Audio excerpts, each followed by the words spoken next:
History remembers the name Spartacus as a symbol of rebellion. Rome, however, did not want a symbol, it wanted a blueprint. When 6,000 men were nailed to wood along the busiest road in the Republic, it wasn't a fit of Roman anger. It was a masterpiece of social engineering. It was the moment the Roman state stopped fighting a war and started building a monument out of human agony. Every cross was a pixel in a massive, living billboard that stretched for 200 kilometers. The message wasn't written in ink. It was written in bone breath and the silence of men who were never meant to be buried. This was the day the road to Rome became the road to nowhere. The road from Rome to Capua was the pulse of the ancient world. The Via Appia, or the Appian Way, was not just a path for merchants and soldiers. It was the primary artery of the Roman Republic. In 71 BC, that artery was clogged with the dying. Marcus Licinius Crassus, the man who finally broke the slave revolt, understood a fundamental truth about power. Victory on the battlefield is fleeting. Memories of a clash of swords fade with the next season's harvest. To truly rule, one must colonize the imagination of the survivor. He did not simply want to kill the 6,000 slaves who had followed Spartacus. He wanted to integrate their deaths into the very infrastructure of Italy. The 200-kilometer stretch of countryside became the site of a project that was less about execution and more about urban planning. This was the architecture of terror. Imagine a traveler leaving the gates of Rome, heading south toward the sun-drenched fields of Capua. Under normal circumstances, they would see the grand monuments of wealthy families, stone markers celebrating the names of the elite. But in the aftermath of the Third Servile War, those monuments were obscured by a new, repetitive silhouette. 6,000 crosses. The pacing was not accidental. The historian Appian notes that these men were not bunched together in a single mass grave or a single field of execution. They were spaced. Crassus understood the mathematics of psychological trauma. If you see 1,000 bodies at once, the mind numbs. It processes the horror as a single event and moves on. But if you see one man dying, then another 40 meters later, and another 40 meters after that, the horror becomes a rhythm. It becomes a pulse. A traveler moving at a standard pace would encounter a new instance of agony every few minutes. For days of travel, there was no respite. No turn in the road offered a view that was not framed by a cross. The geometry of the Appian Way ensured that the consequence of resistance was always in the traveler's peripheral vision. It was a repetitive, inescapable broadcast. The Roman state was articulating a new policy. Terror was most effective when it was permanent, visible, and attached to the systems that people already used. You could not trade, you could not travel, and you could not communicate without passing through the corridor of the crucified. By the time a traveler reached Capua, they had not just witnessed an execution, they had been conditioned. They had learned that the Roman road did not just lead to the city, it led to the wood. The crosses were not placed in the wilderness. They were placed where the audience was. Every senator in his carriage, every merchant with his grain, and most importantly, every enslaved person attached to those caravans had to look. The Republic was a system built on the labor of people who vastly outnumbered their masters. For that system to function, the fear of the state had to be greater than the misery of the chains. The Appian Way was the visual proof that the state's reach was as long as its roads, and its memory for vengeance was longer than a man's life. Stay with us till the end for valuable insights. Like, subscribe, and share to support the channel. Before a single nail was driven into the wood, the body had to be prepared. Roman law was not interested in the sudden shock of a quick death. It was interested in the gradual dismantling of the human form. This was a process known as the verberatio. It was the bridge between being a person and becoming a piece of political architecture. The instrument of this deconstruction was the flagellum. This was not a simple whip. It was a sophisticated tool of trauma, consisting of multiple leather thongs weighted with jagged pieces of lead or bone. In standard Roman discipline, there might be a limit to the strikes. But for the rebels of the Appian Way, there was no count. There was no threshold of mercy. The only constraint was functional. The victim had to survive long enough to be displayed. The verberatio was designed to compromise the physical form beneath the skin. The lead weights didn't just bruise the surface, they tore through muscle and struck the bone. Modern analysis suggests that after a prolonged session with the flagellum, the prisoner's back would no longer be recognizable as human tissue. It became a landscape of open wounds and exposed nerves. The blood loss was calculated. It had to be severe enough to weaken the man so he could not resist his placement on the cross, but not so severe that he would die before the sun hit his face on the road. There was a specific soldier assigned to this task, not a torturer, but a monitor. His job was to observe the prisoner's vitals. If the man lost consciousness, he was revived. If he neared the point of cardiac arrest, the beating slowed. This was not out of compassion. It was because the cross required a living occupant. A corpse on a cross is a gruesome sight, but a living, breathing man struggling for air is a message. Rome needed the message to stay alive. Once the body was shattered, as the historian Josephus would later describe such scenes, the second phase began. The condemned man was forced to carry the patibulum, the heavy horizontal crossbeam. It weighed between 30 and 50 kilograms. For a man whose back had just been shredded by the flagellum, whose muscles were failing, and whose blood volume was dropping, this weight was an impossibility. Yet, it was a required part of the sentence. The walk through the city or the camp toward the permanent upright posts, the stipes, was the procession of the broken. It was a public parade of humiliation. The weight of the wood pressing into the raw wounds of the verberatio served a dual purpose. It intensified the pain, but more importantly, it exhausted the victim's lungs. Every step taken with that beam was a step toward the respiratory failure that would eventually kill him. By the time the followers of Spartacus reached their designated spots along the Appian Way, they were already destroyed. The cross was simply the frame for the ruin. They were stripped of their clothes and their dignity, reduced to biological specimens of Roman justice. This was the deliberate, slow-motion erasure of the individual. By the time they were lifted into the air, they were no longer rebels. They were warnings. The cross was not a weapon of trauma, it was a weapon of time. Most execution methods are designed to end life. Beheading is instantaneous. Hanging breaks the neck. But crucifixion was a laboratory for prolonging the transition from life to death. It was a biological trap designed to turn the victim's own body against him. To understand why 6,000 men hung on the Appian Way for days, one must understand the physiology of the upright position. Once the patibulum was affixed to the upright stipes, the body was suspended by the arms. In this position, the weight of the torso pulls the chest cavity upward and outward. For the human lungs, this creates a terrifying paradox.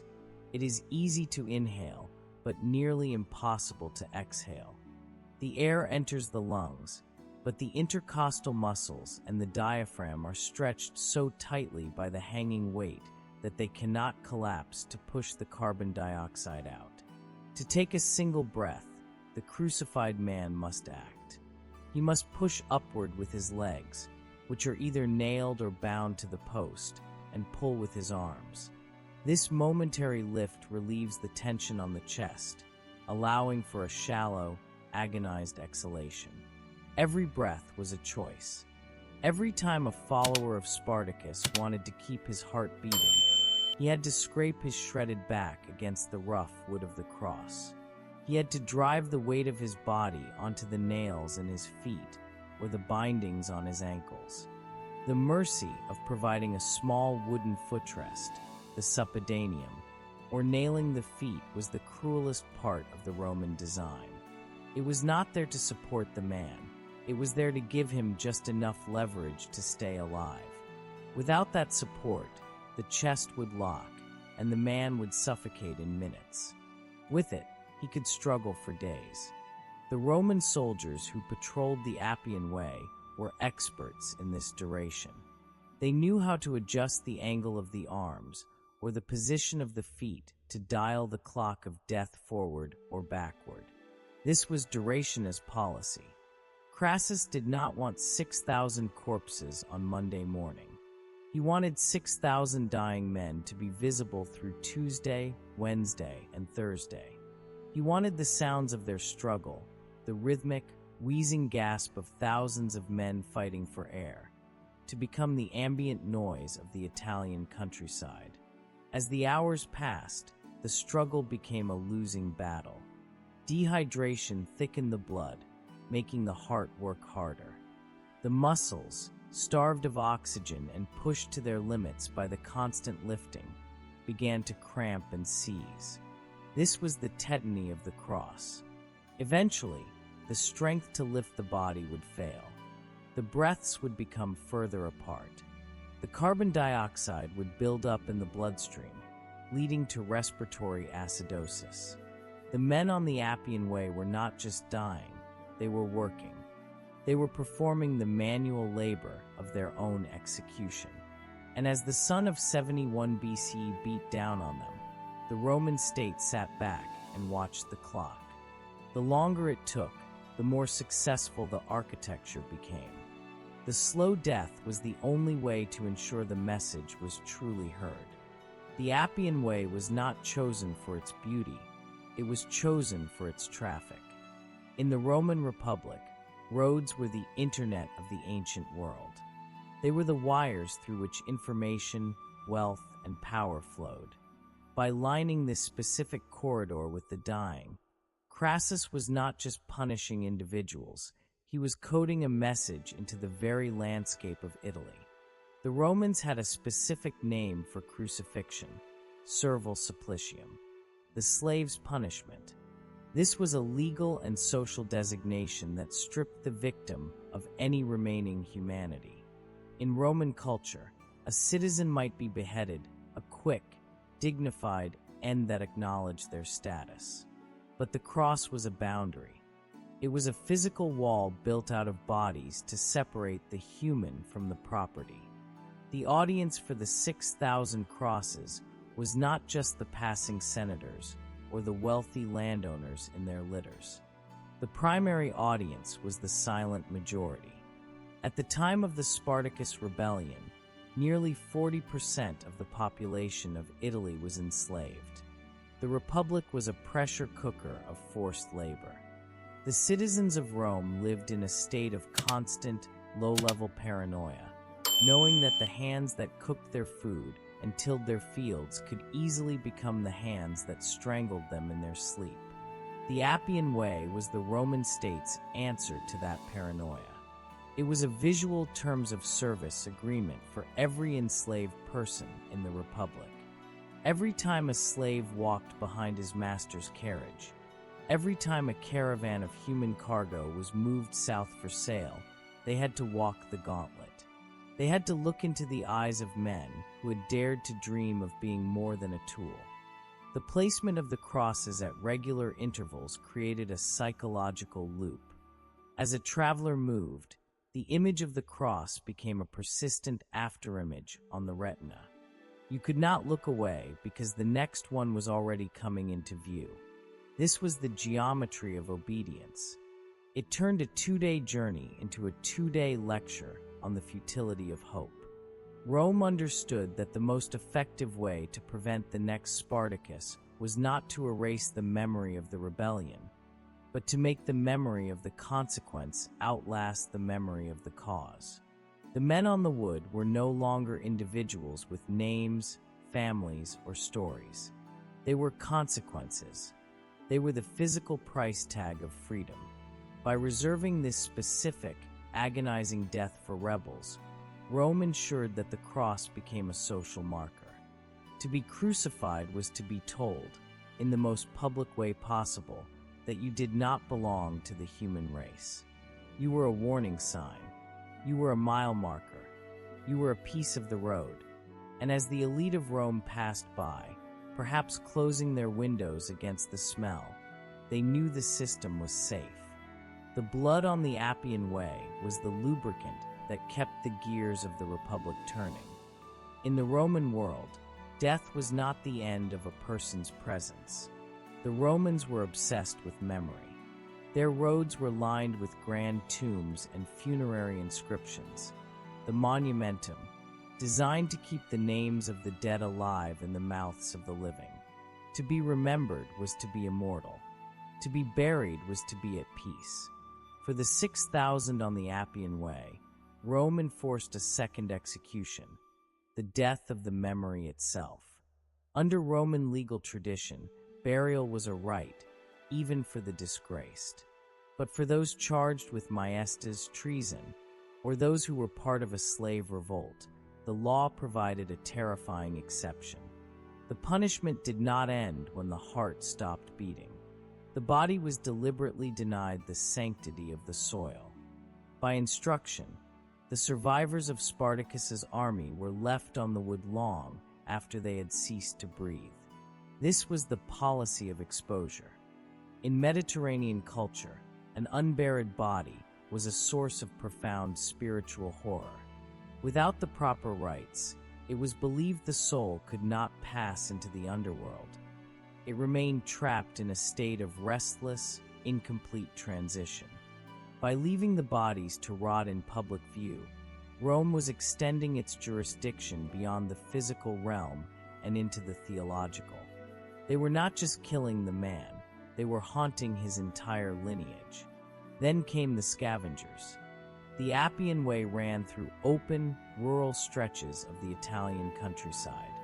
The smell of the decaying 6,000 acted as a beacon for the vultures, the ravens, and the feral dogs. Pliny the Elder and other Roman observers often noted the presence of carrion birds at execution sites with a detached, scientific coldness. The birds were not a tragedy, they were a functional part of the architecture. They helped in the process of erasure. As the flesh was stripped away by the elements and the animals, the individual features of the men disappeared. The faces that their mothers or children would have recognized became anonymous skulls.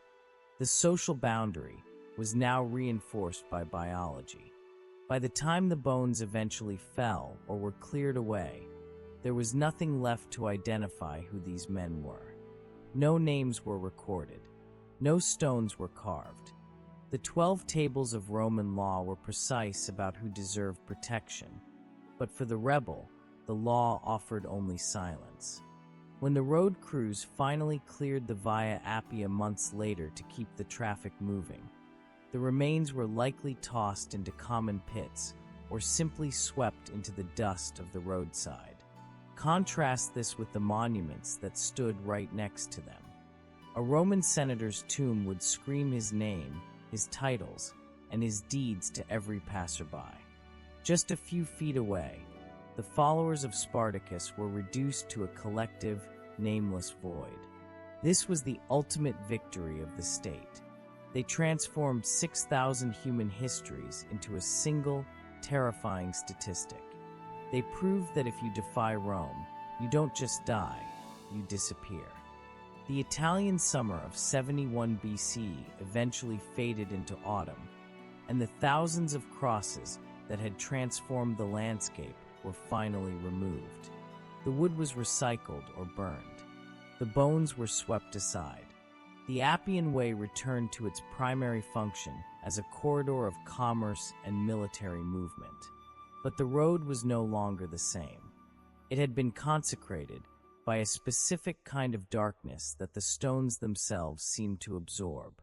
Today, parts of the original Via Appia still exist. You can walk on the same basalt paving stones that Crassus's engineers laid down over 2,000 years ago. To the modern tourist, it is a place of archaeological beauty, flanked by the ruins of Roman villas and the shadows of cypress trees. But beneath that beauty lies the heavy, unyielding weight of the question. What does it mean for a civilization's greatest achievement to also be its most deliberate instrument of terror? The Appian Way is a monument to a paradox. It represents the height of Roman engineering, a road so well built it has survived 2 millennia. Yet its most famous historical moment was a display of calculated inhumanity. This is the legacy of the stones. Rome never needed to issue a public statement about its power because the infrastructure did the talking.